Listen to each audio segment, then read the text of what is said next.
A comenzar a grabar. ¿Se acuerdan el tema de la clase pasada? ¿Cuál fue? ¿Qué es aprender? Ajá, y el aprendizaje significativo, ¿verdad? Ajá. Ok, entonces el día de hoy vamos a ver otros tipos de aprendizaje. Emilio, vamos a iniciar con el aprendizaje conceptual, ¿ok? Son Bien. aprendizajes muy básicos y sencillos. Les puse algunas definiciones, ahorita vamos a dar algunos ejemplos. Voy a apagar tantito mi cámara porque en la clase pasada, en cuanto abría la pantalla, me empezó a trabar, no sé por qué, creo que porque estoy prestando mi red de internet. Entonces, si me empiezo a trabar algo, me dicen también, porfa, porque me está fallando el internet. Por eso pensé que Emilio es el que estaba trabándose, pero creo que era mi internet que me estaba haciendo escuchar a Emilio trabado. Ok. Emilio, ¿me apoyas por favor con la lectura de aprendizaje conceptual, por favor? Claro que sí. El aprendizaje conceptual es un método de aprendizaje, así como una forma de pensamiento crítico en el que las personas dominan la capacidad de clasificar y organizar datos mediante la creación de estructuras basadas en la lógica mental.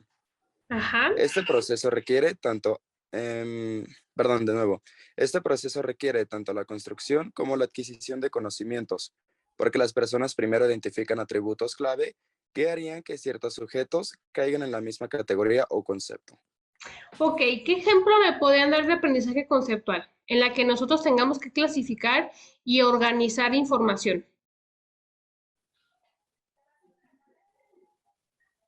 Pero vamos a llegar al mismo concepto u objetivo al momento de nosotros hacer ese tipo de clasificación. A ver, Robert, ¿qué ejemplo me puedes dar?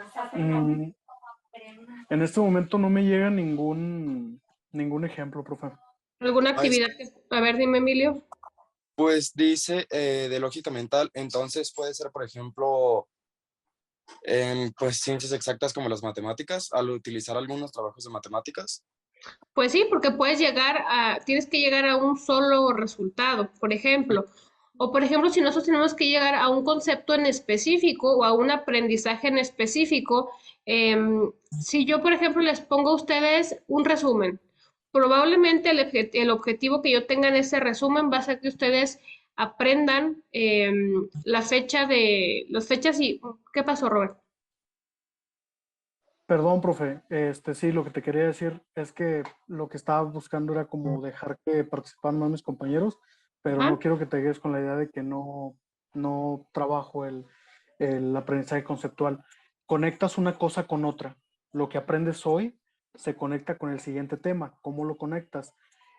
Utilizando los conceptos de la clase anterior con lo que vas a enseñar el día de hoy. Es decir, es como un escalón de un tema en el que Ajá. al final estás buscando, por ejemplo, vamos a decir yo, que les voy a enseñar a mis alumnos a usar el pasado participio. Entonces, en realidad, muchas de las veces ni siquiera sabes que lo hablas en español. Entonces, empiezas a poner los conceptos y pones una pizquita de cómo lo usas en español para llegar a la finalidad. Entonces, como yo lo veo, el aprendizaje conceptual es empiezas desde lo básico, pero lo conectas con lo mediano hasta el punto en el que quieres llegar. Sí, también podremos Si estoy definirlo. equivocado, me corriges. No, vamos bien. También podremos definirlo como el aprendizaje en el que únicamente vamos a manejar conceptos. Por ejemplo, Emilio nos dijo sobre la lógica matemática. Por ejemplo, Emilio, a ti en matemáticas, antes de enseñarte números, te enseñaron el concepto de cuál es cada número, qué significa una suma, qué significa una resta, qué significa una división, una raíz cuadrada, etcétera. Entonces, la definición que tú tienes de eso, de qué es una suma, una resta, una raíz cuadrada, lo podemos entender como aprendizaje conceptual porque tú ya tienes el concepto del el aprendizaje que estás obteniendo. Y como nos comentaba Robert, ya basado dentro de ese aprendizaje que fue como el primero, nosotros podemos basarnos y ligarnos al siguiente aprendizaje.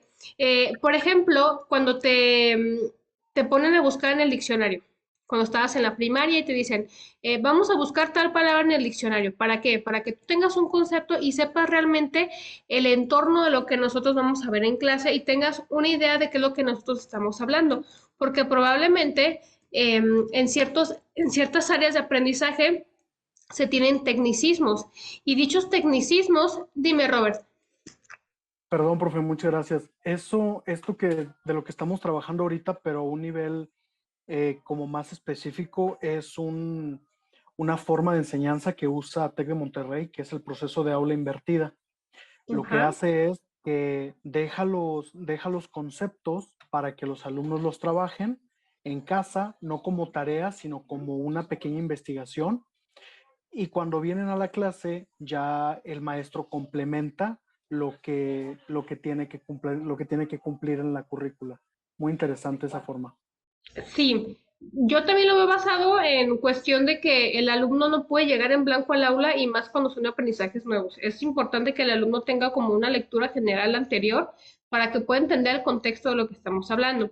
Regresando a lo que estaba explicando, en muchas asignaturas, carreras, etcétera, existen tecnicismos.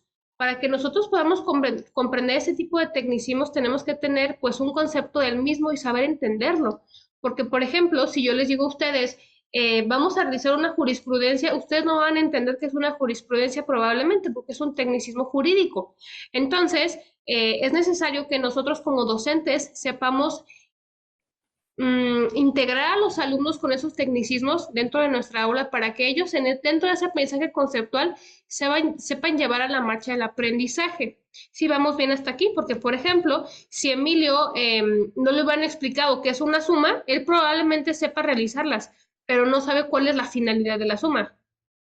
Entonces, Emilio lo que aprendió y lo que todos aprendimos al inicio de nosotros empezar a ver la lógica matemática fueron los conceptos de cada uno de ellos. ¿Qué es una suma? ¿Qué es una resta? ¿Para qué me sirve a mí la suma? ¿Para qué me sirve a mí la resta?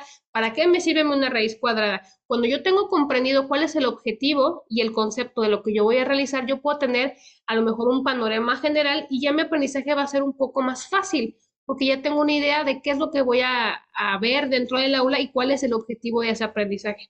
¿Hasta aquí vamos bien? Ok, Gaby, ¿qué Sí, ejemplo maestra. puedes dar entonces de un aprendizaje conceptual? Un aprendizaje conceptual lo puedo manejar, por ejemplo, en la asignatura de formación cívica y ética. Ajá, Yo veo con mis alumnos los acuerdos, o sea, ajá. establecer un acuerdo. Entonces, sí les digo, o sea, un acuerdo son algunas normas en las que todos participamos. ¿Para qué? Para beneficio de todos. Entonces, pues, Así ¿mediante es. qué? Mediante el diálogo, escuchar las opiniones de todos y todos participamos y eso. Entonces, se explica el concepto y damos algunos ejemplos de situaciones reales que hay. Por ejemplo, yo veo que ellos siempre dejan sus mochilas abiertas y un tiradero de cosas, pues vamos a hacer un acuerdo. ¿Qué podemos hacer para solucionar esto? Ah, pues dicen los niños, pues cerrar las mochilas, acomodamos así. Entonces, si yo explico eso, después los niños lo siguen poniendo en práctica. Por ejemplo, cuando ven las mochilas abiertas, maestra, no estamos respetando el acuerdo que dijimos. Así O sea, es. ya, así, entonces, con esa materia me gusta mucho porque aprenden los niños mucho a relacionarse pues con sus compañeros, a tener como normas de convivencia Así es. y con ese concepto lo han llevado todo el año y creo que es un aprendizaje conceptual que se les quedó claro y que lo ponen en práctica. Y ya lo Muy bien. relacionan, pues, ya lo relacionan con otra cosa y dicen, hay que establecer un acuerdo, entonces pues ya. Claro. Y por ejemplo, si nos regresamos nosotros, ay, perdón, ya estoy como la que da las noticias yo. Si nos regresamos, Lolita Ayala. ándale, Lolita, así como Lolita Yala, ya se fue, así dice la Lolita Yala. Si yo me regreso, por ejemplo, a la situación de un niño de kinder, con un niño de kinder nosotros no podemos explicarle, por ejemplo, el concepto de qué significa arriba o abajo. Nosotros tenemos que hacer un aprendizaje espacial con el menor. ¿Por qué? Porque él para la pequeña capacidad que tiene en ese momento no es posible que su desarrollo cognitivo comprenda realmente la complejidad probablemente del lenguaje que nosotros podemos manejar. Pero si yo con el alumno me desarrollo en un ambiente espacial en el que el alumno sepa levantar sus manos y yo le diga, esto es arriba, esto es abajo, el alumno va a poder comprender ese concepto. Por eso es importante que nosotros sepamos qué didácticas podemos utilizar de acuerdo al desarrollo cognitivo de cada menor. Porque un niño de primaria probablemente no tenga igual el mismo desarrollo cognitivo para un lenguaje más específico como uno de secundaria. A lo mejor si yo le digo uno de secundaria, tienes que buscar cuántas veces cabe a lo mejor para la división, tal número en tal número, no lo van a comprender, ellos sí lo van a comprender, pero a lo mejor en primaria yo tengo que explicar, es que dentro de la casita así, así, así. Entonces, tú tienes que adaptarte para que ese concepto sepa llegar al menor. de acuerdo a lo que el menor está estableciendo al desarrollo cognitivo y al conocimiento que tiene el niño. Porque sí es muy fácil decir, ok, ya entendí que es el aprendizaje conceptual, entonces yo voy a llegar y les voy a decir que un árbol sirve para dar frutas, probablemente. Y un niño de kinder se va a quedar, ¿what?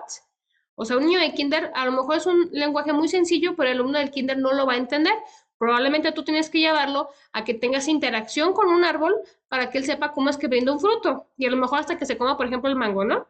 Entonces él ya va a entender el concepto. ¿Por qué? Porque el niño tiene que desarrollar y a lo mejor interactuar en ese momento para que se llegue al mismo aprendizaje conceptual.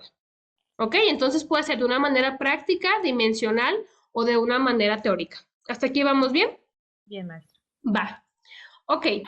Pasamos a la siguiente. Eduviges, ¿andas por ahí? ¡Ay, Ivonne! No te había visto. Es que no me has salido de este lado. ¿Cómo estás? Qué calladita. Qué sonriente. Hola, hola. Ok, ¿llegaste a la explicación completa del aprendizaje conceptual? Ok, muy bien, muy bien. Ok, no, no te preocupes. Robert, ¿me apoyas con la lectura de la diapositiva, por fin? Yo te me Claro fui. que sí, maestra. Ok, gracias. No, aquí estoy. Los conceptos se definen como objetos, eventos, situaciones o propiedades que se designan mediante algún símbolo o signos. El niño, a partir de experiencias concretas, comprende que la palabra pelota pueden usarla otras personas refiriéndose a objetos similares. Los conceptos son adquiridos a través de procesos de formación. Las características del concepto se adquieren a través de la experiencia directa. Por ejemplo, el niño aprende el concepto de pelota a través de varios encuentros con su pelota y la de otros niños. Y de asimilación se produce a medida que el niño usa las combinaciones disponibles en su estructura cognitiva. Por ejemplo, el niño podrá distinguir distintos colores, tamaños y texturas y reconocer de que se trata de una pelota. ¿Por qué? Porque el niño a lo mejor nosotros le vamos a acercar una pelota cuando el niño tiene 1 año y medio, que es lo más común, ¿no? De que, ay, te hubo un niño. Y bueno, los papás ya lo quieren hacer futbolista, ¿verdad? Entonces, el niño aprende a repetir la palabra pelota sin saber el significado. Sin embargo, tú al momento de ponerlo a práctica con él y a lo mejor enseñarle cómo se patea la pelota y tener la interacción correcta con él va a lograr ese aprendizaje de ese concepto que eso es una pelota. Pero, por ejemplo, si tú a ese mismo niño le dices, tráeme la muñeca, el niño no va a saber que es una muñeca probablemente, porque su medio de interacción en ese momento a lo mejor solamente es una pelota o un carrito. Entonces, aquí nos damos cuenta cuál es el aprendizaje conceptual que se va adquiriendo a través de la experiencia y del paso del tiempo. Dime, Emilio. Maestra, creo que a la vez también se relaciona, por ejemplo, con el constructivismo, ¿no? De que tú tienes un conocimiento y lo vas enlazando con otro y otro y otro. Creo que Robert dijo, no estoy seguro, pero creo que Robert dijo de una escalera y va subiendo como escalón por escalón. Ujú. Sí, es, ¿no? Sí, claro que sí, porque finalmente el alumno va adquiriendo más conocimientos o el menor los va adquiriendo. Pero, por ejemplo, un aprendizaje conceptual, el alumno, ya sea a nivel preparatoria o en preescolar, él distingue perfectamente lo que es una pelota. Probablemente es una mayor conjugación con el tipo de aprendizaje que adquiere pues, del lenguaje en el tiempo que ha pasado, pero el mismo concepto sigue relacionándolo con la misma cosa. ¿Sí quedamos claros? Ok, ¿alguna duda, Ivonne? ¿Todo bien? Eduvijas, ¿alguna duda? ¿Andas por ahí? Ya sé que andas por ahí, pero ¿no tienes alguna duda? Ah, nomás me pones Eduviges y... Ah, no, sí, sí me dije, ya quitó su micrófono. A ver, dime qué pasó, Eduviges. ¿Alguna duda? ¿Todo claro? Muy bien. Ok, entonces, ¿qué me podías definir como un aprendizaje conceptual, Eduviges? Mm,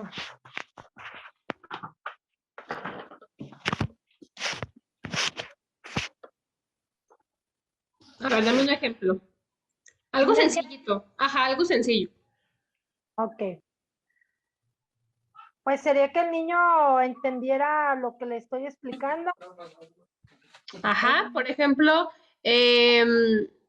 no sé, carro, el concepto de carro. Y vamos a hablar de un niño de 5 años. Ok, entonces ya sería una suma, como estaba diciendo usted, suma y Ok, restas. ajá. Sería igual a 8. Pero si el niño le entiende, sería como explicarle con figuritas.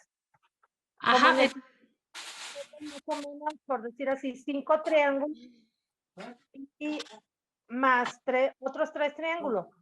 Pero el- no como poner varios y como que sea el número y que él identifique y con una rayita lo subraye.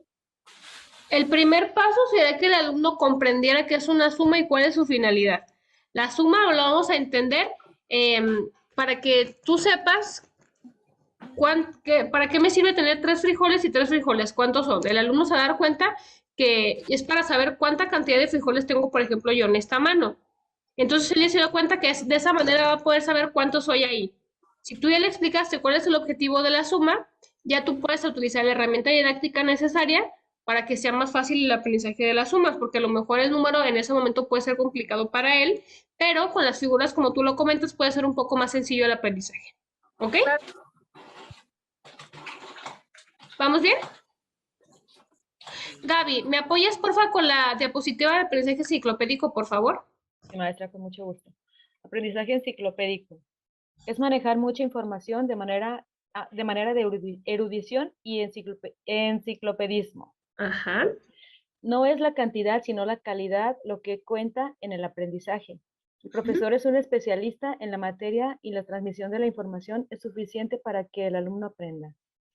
Ok, Emilio, ¿qué ejemplo me puedes dar de aprendizaje enciclopédico? ¿Qué se te viene a la mente? A ver, lo voy a leer de nuevo. Sí, claro.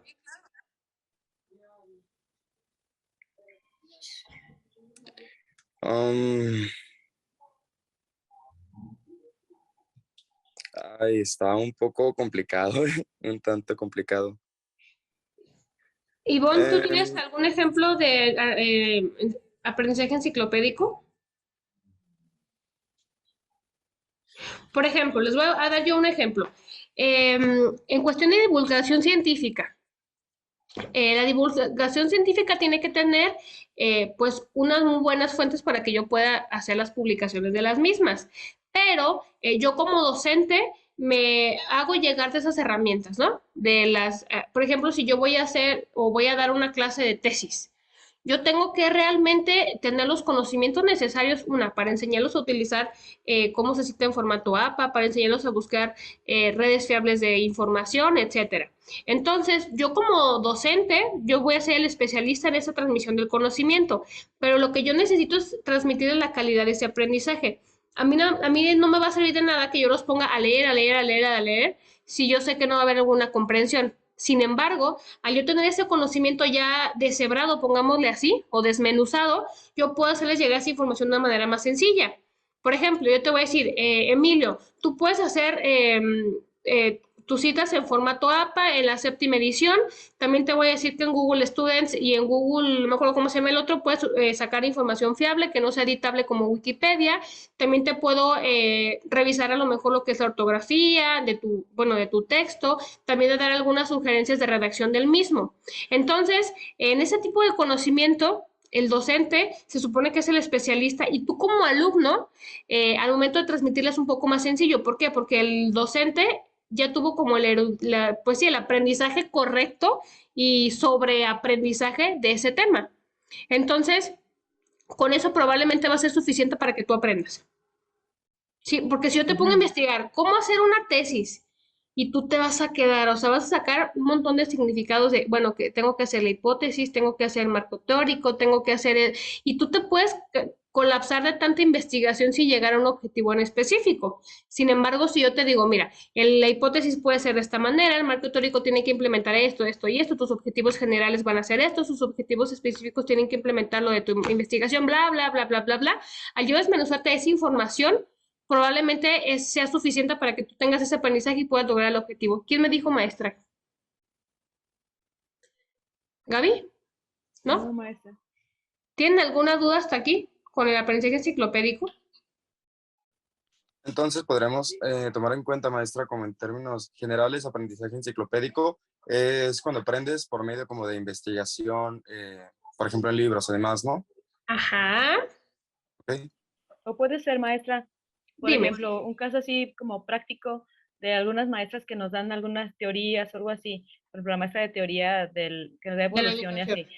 Ajá, Ajá. por ejemplo, que la maestra pues es psicóloga y ella lo entiende de una manera con otro lenguaje pues más científico, pero nos lo explica a nosotros de manera que nosotros que no lo somos, lo podamos Puedan entender. entender Porque, ese conocimiento. ajá, Así es. ok, gracias.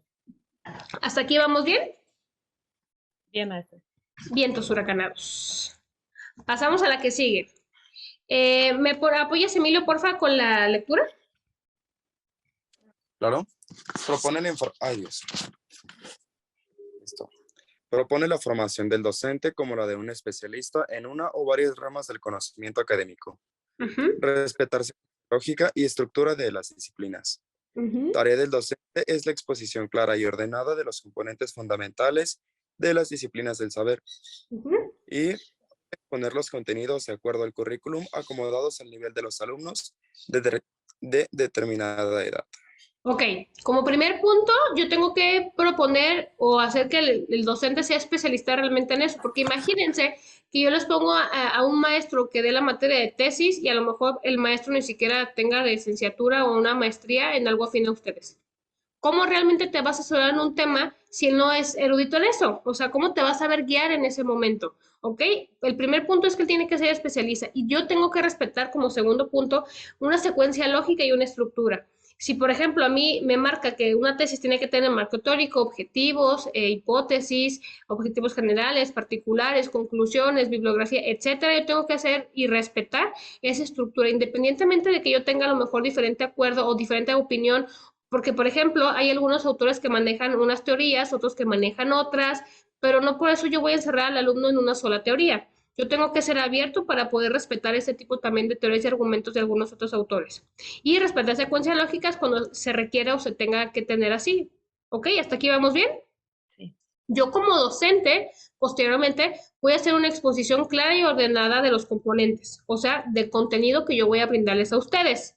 ¿Ok? ¿Por qué? Porque si yo les hago un desorden y empezamos con las conclusiones en la tesis y luego después les voy a decir, ay, me van a hacer una introducción después de que me hicieron conclusiones, pues no va a tener ni pie ni cabeza lo que nosotros vamos a desarrollar dentro del aula. ¿Ok? Ujú. Y probablemente en el último punto que hice, exponer los contenidos de acuerdo al currículum, esto tiene que ver de acuerdo a la clase que nosotros estamos brindando, qué es lo que se tiene que abordar y qué es lo que no se tiene que abordar. Como comentaba Gaby, la maestra que ustedes tienen, que probablemente es psicóloga, ella tiene realmente los puntos específicos que se tienen que abordar de acuerdo a la educación. Probablemente ella no puede abordar un poco más, a lo mejor en temas que tengan que ver en cuestión de salud mental, porque en ese momento no es el enfoque correcto de acuerdo a la disciplina que ustedes están estudiando. ¿Ok? Ujú. Hasta aquí queda todo claro, vamos muy bien. Sí, maestra. ¿Alguna duda? Está bien, maestra. Súper bien. Vamos a que te mira bien trepano, qué emoción. Ok. Robert, ¿me apoyas por favor con la lectura del memorismo del estudiante, por favor? Claro que sí, maestra. Características. La función casi exclusiva de la memoria va en contra del aprendizaje significativo. No es que la memoria no ayude, lo que se critica es la exclusividad de esta función. Si no se ha comprendido el dato aprendido de memoria, entonces no hay significatividad. ¿Se acuerdan? Pienso que a lo que se refiere es, Dime. perdón, No, no, dime. pienso que a lo que se refiere es no confiar totalmente en la memoria, en lo que logramos retener, sobre todo porque esto puede fallar debido a que si los conceptos no están bien seguidos por nosotros mismos, vamos a generar una idea errónea de un proceso totalmente distinto. ¿Se acuerdan de los dos componentes que hablamos en la clase pasada del aprendizaje significativo para que este tenga que volverse significativo? ¿Se acuerdan de alguno de ustedes? Ivonne, Eduviges, Gaby, Emilio. Sí, asociación y asimilación. Ajá. Si yo tengo un claro concepto de asociación y asimilación, ese aprendizaje jamás se va a olvidar. Sin embargo, no es lo mismo yo tener esos dos puntos a mi favor a ser un machetero. Como, bueno, yo sé que no es la palabra técnicamente correcta el decir ser un machetero, por el que yo me pongo a estudiar y a memorizar lo que tengo plasmado en mi cuaderno, a mí no me garantiza un aprendizaje significativo. ¿Por qué? Porque probablemente el aprendizaje me va a quedar durante 2 horas, un día, una semana. Pero cuando el aprendizaje realmente yo lo necesite, a lo mejor en 2 años, en un mes, o a lo mejor en 20 años dentro del aula, ese aprendizaje ya no va a estar ahí. ¿Por qué? Porque no podemos confiarle todo a la memoria. Nuestro cerebro es una cosa mágica, pero tampoco es capaz de almacenar toda la información que nosotros estamos viviendo. Imagínense si nuestro cerebro fuera capaz de hacerlo, ustedes podrían memorizar en qué placa del Uber se vinieron ayer, en cuál se regresaron, a lo mejor el nombre del mesero que venía en el ticket del día de ayer que fueron a Chapu a las salitas. O sea, imagínense que el cerebro tuviera esa capacidad de poder memorizar todo. Probablemente sí la tenga y no lo tenemos desarrollado como seres humanos, pero no podemos dejarle toda la memoria para poder lograr un aprendizaje significativo. ¿Quién me levantó la mano? Yo, maestra, Dime, Robert. estaba, estaba leyendo un artículo sobre la mente activa y la mente reactiva Ajá, y el concepto está muy similar, viene simplificado en la película esta de Intensamente, ajá, cuando van los dos personajes y están chupando, dice, déjale el jingle de la cancioncita esa pegajosa y elimina recuerdos tales.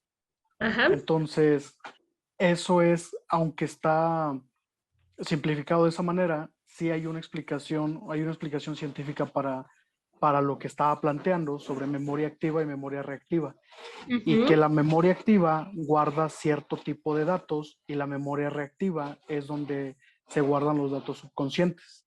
Entonces, Ajá. como dices, o sea, si en la memoria activa tienes las cosas de todos los días, en el subconsciente guardas cosas hasta de tu tierna infancia. Es muy difícil poder mantener todo. O sea, sí hay personas que tienen memoria fotográfica y guardan ese tipo de nivel de detalle, pero la gran mayoría de las personas mantenemos esta separación de memoria activa y memoria reactiva.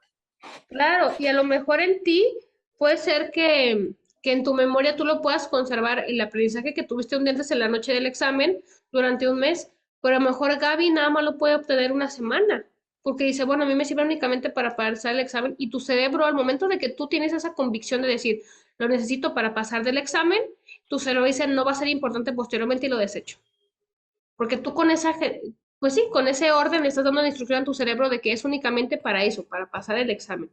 Pero si tú tienes un estudio a conciencia y logras asimilar y asociar este aprendizaje y dice, Gaby, ¿sabes qué? No es que aprendizaje a mí sí me va a funcionar. Entonces está diciendo, bueno, el memorismo de ese estudiante, yo lo puedo, por ejemplo, pues hacer afín dentro de mi aula y lo podemos hacer jugando, no sé, a las serpientes y escaleras con mis alumnos y tú lo empiezas a asociar en cómo tú puedes aplicarlo dentro de tus alumnos y tú ya hiciste esa asociación y probablemente lo implementas en tu aula y dices, ah, aquí ya tengo la asimilación realmente, probablemente ese aprendizaje y ese concepto ya no se te va a olvidar porque es algo que tú en tu cerebro hiciste el mecanismo para ponerlo en práctica y para decir, oh, ok, esto es algo que a lo mejor yo no sabía cómo se llamaba, pero ya lo estoy poniendo en práctica dentro de mi aula y así que se llama memorismo, ¿no?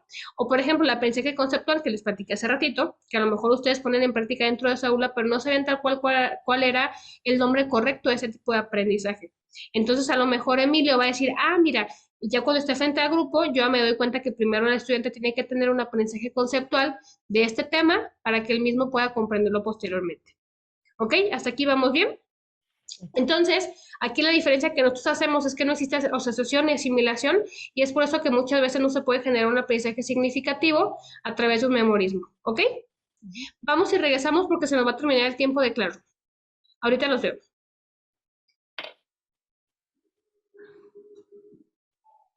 Obligatorio que, Participar. Era la ajá, graduación de sus niños, algo así, Fue la graduación. de Ah, tercero. está bien. No, no se preocupen. Mientras ustedes me avisen, yo no tengo inconvenientes, ¿sale? muy bien, Ok, entonces vamos a continuar. Emilia, ¿me apoyas por favor con la diapositiva de lo que es el aprendizaje memorístico? Por fin. claro. Se entiende por aprendizaje memorístico el que promueve la adquisición de nuevos conocimientos mediante la retención. En general, tiende a asociarse aprendizaje mecanicista con aprendizaje memorístico, pues aquel se lleva a cabo a partir de conductas repetitivas y mecánicas que provocan una retención. En este caso, la información retenida se convierte en una información almacenada sin conexión con los conocimientos previos. Ok, por ejemplo, el abrocharte las agujetas. Esto Para es algo ti, mecánico. mecánico, ajá, pero tuviste que haber tenido también un aprendizaje memorístico para aprenderte cómo eran los pasos que tú ibas a seguir mecánicamente. ¿Es correcto?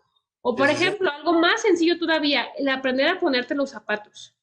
Según tú, cuando eras pequeño, aprendiste mecánicamente cómo se meten los pies a los zapatos. Pero siempre se cometía el error probablemente de que te los pones al revés.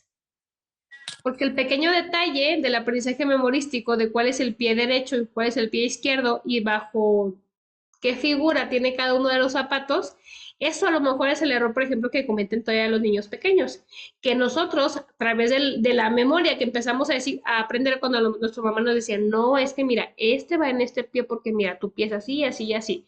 En un principio se puede volver un aprendizaje mecánico, pero probablemente después puede ser memorístico. De igual manera, las tablas de multiplicar, o sea, esas fueron a, ya sea con pala en mano, con chancla en mano, pero fueron de memoria, ¿sí o no? Y ahí no hubo asociación de asimilación, o sea, y fue un aprendizaje que realmente quedó significativo porque se te quedó grabado.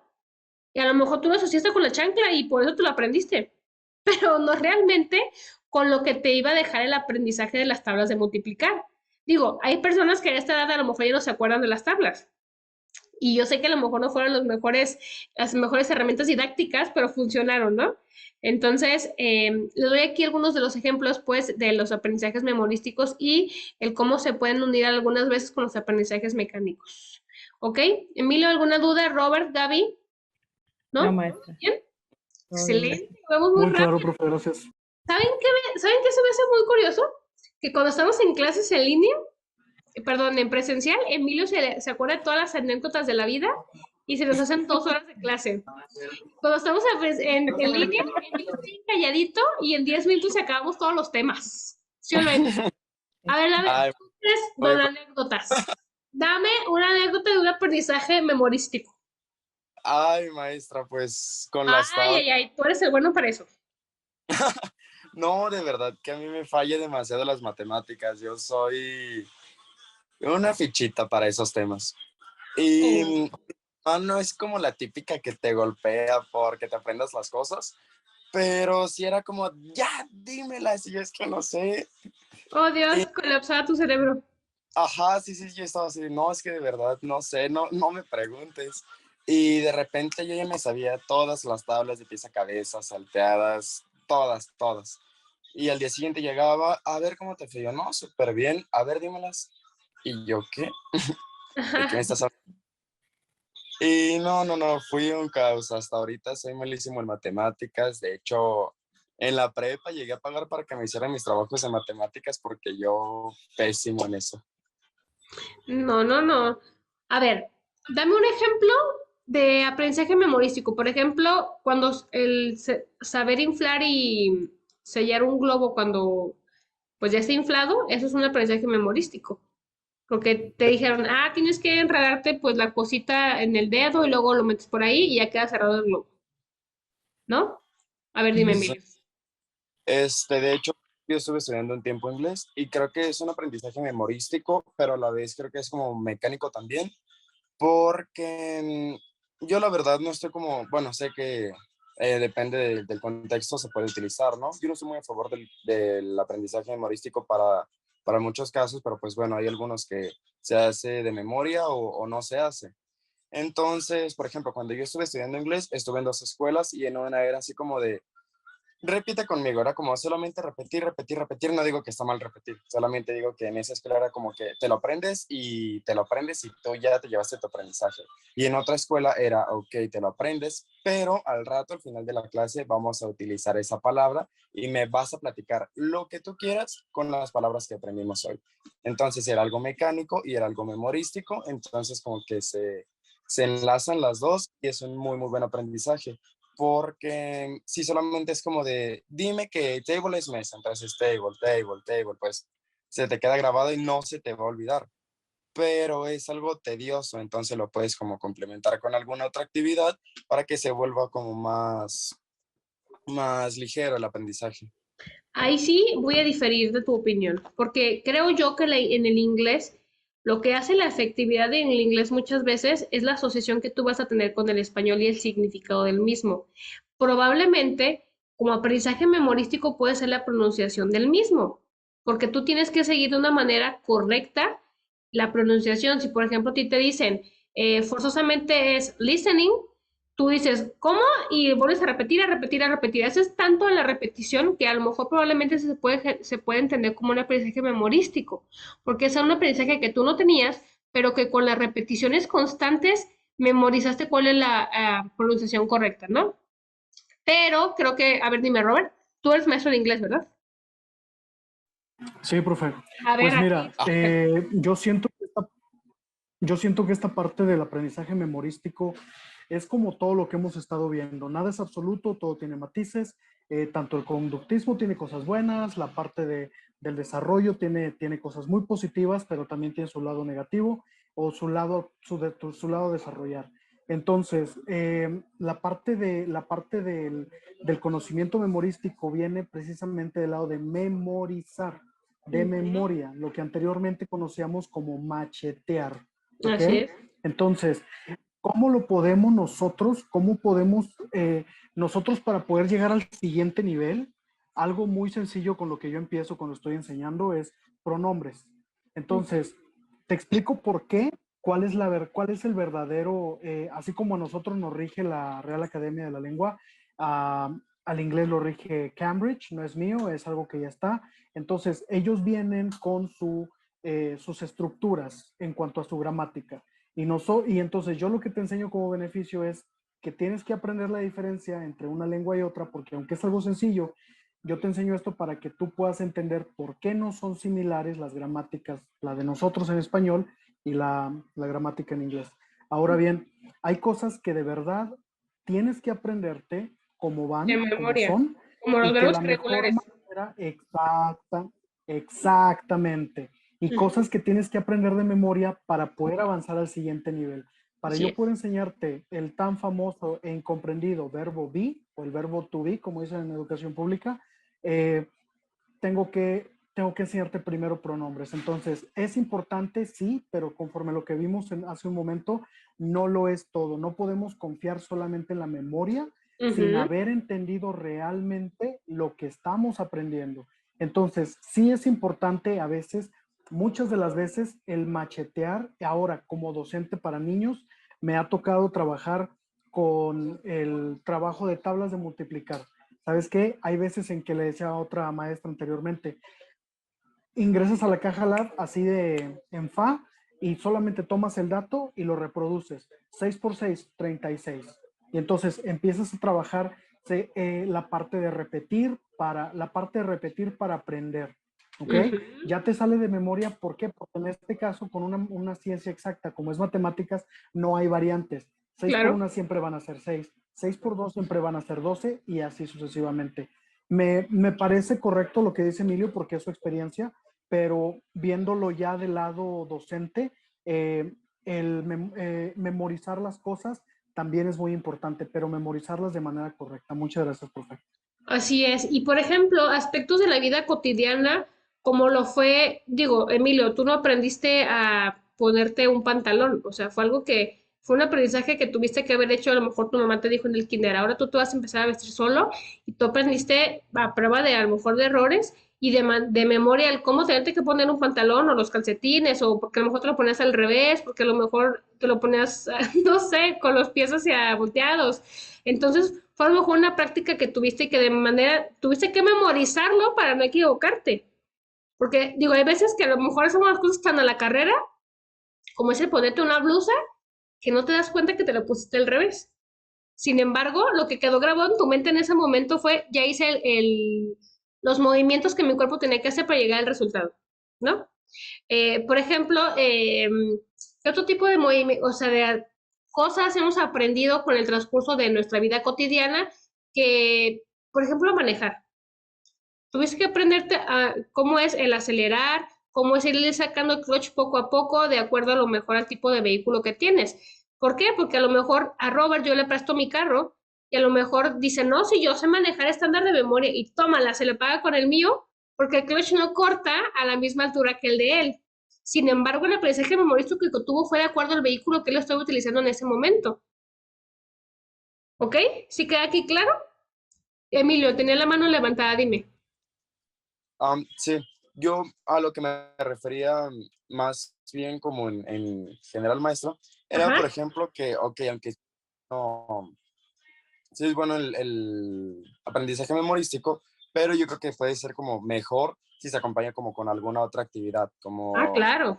por ejemplo, lo que yo te aprendes de memoria tal cosa, repetirlo, ok, está bien, te lo aprendes la palabra y ya al final de la clase, pues platicamos con esa palabra, utilizamos las palabras que aprendimos hoy, entonces ya con el aprendizaje memorístico y el aprendizaje mecánico, podríamos decirlo así, se entrelazan, entonces ya ahora sí te queda un aprendizaje significativo porque ya lo asocias y lo asimilas, entonces ya se te queda grabado para siempre. Así es, como cuando estás pequeño que tu mamá siempre te dice, es que tienes que decir las palabras mágicas. Y probablemente en ese Ujú. momento tú de manera de memorizar dices por favor y gracias, a lo mejor cuando tienes un año, pero realmente no sabes el significado de lo que significa por favor y gracias. Sin embargo, lo aprendiste de memoria porque es el requisito que te pide tu mamá para que ella pueda realizar cierta acción. Por Entonces, eso, perdón, maestra, por eso a veces los niños chiquitos que van en el kinder te dicen, maestra, ¿me das agua, por favor, y gracias? O sea, todavía ni entienden bien, ajá. pero te dicen todo pegado. Saben que Así tienen es, que decir porque es algo que ellos escuchan y que dices, bueno, yo le estoy enseñando a mis hijos, a mis alumnos, y pues fue un aprendizaje memorístico. Por ejemplo, una anécdota personal es que yo a mi abuelito, de parte de mi papá, le decía abuelito Don Chava, porque mi mamá siempre le decía, ay, buenas noches, Don Chava. Entonces a mi abuelito le daba mucha risa que yo llegaba y le decía, ay, te quiero mucho, abuelito Don Chava. Pero fue el aprendizaje memorístico que yo obtuve en mi casa. Entonces, mi mamá cuando hablaba con mis tíos de, pues, de mi abuelo, pues decía, ah, es que Don Chava y así, y así, y así. Entonces, cuando tú eres un niño tan pequeño, pues el aprendizaje memorístico es lo que tú escuchas en tu entorno, sin saber realmente el significado de lo que estás diciendo. Probablemente ya que vas creciendo vas asimilando eso, pero en ese momento tú lo haces por obtener a lo mejor el resultado. Yo pues decía, pues es mi abuelito Don Chava y así. Y ya cuando crecí dije, ¿por qué le digo Don Chava si es mi abuelito? O sea, ¿sabes? Pero ya que tuve la capacidad mental para poder separar y entender lo que yo estaba diciendo. ¿Ok? Entonces, ¿hasta aquí tienen alguna duda, alguna pregunta? Ivonne está muy callada el día de hoy, nomás se nos queda viendo. A ver, Ivonne, agréganos algo al aprendizaje memorístico para terminar la clase, para irnos temprano. Bueno, yo tengo, ay, sí se escucha, es que no me funcionaba el ¿Sí? micrófono. Pues nada, con cuanto a mi hermano que, pues en cuanto a eso de las palabras mágicas, pues él Ajá. no los conoce así, él pues pues por favor y gracias porque tengo que agradecer o así. Entonces, aquella vez que estábamos hablando le dije, a ver, y las palabras mágicas, y se quedó así como que, ¿de qué me estás hablando? Ajá. ¿Qué tienes que decir al principio? Ah, es que te tengo que pedir por favor y al último agradecer. Y le digo, esas son las palabras mágicas. Y me dice, ¿y por qué palabras mágicas? ¿No? Y me empezó a preguntar del por qué lo conocemos así. Y ya mi mamá también como que le estaba explicando y ya, por último mi hermano dijo, yo le pregunté sobre una cosa y me dijo, a ver las palabras mágicas. Y yo, pero lo tienes que usar cuando pides algo, ¿no? O sea, no siempre cuando te pregunten algo tienes que decir las palabras mágicas. Claro, pero en ese momento fue un aprendizaje memorístico para él y él pensó que tenía que ser utilizado en cualquier contexto. Así es. Bueno, chicos, ahora sí para dar fin a la clase, ¿tienen alguna duda, alguna pregunta, algún comentario que agregar? No, maestro, está muy ¿No? bien.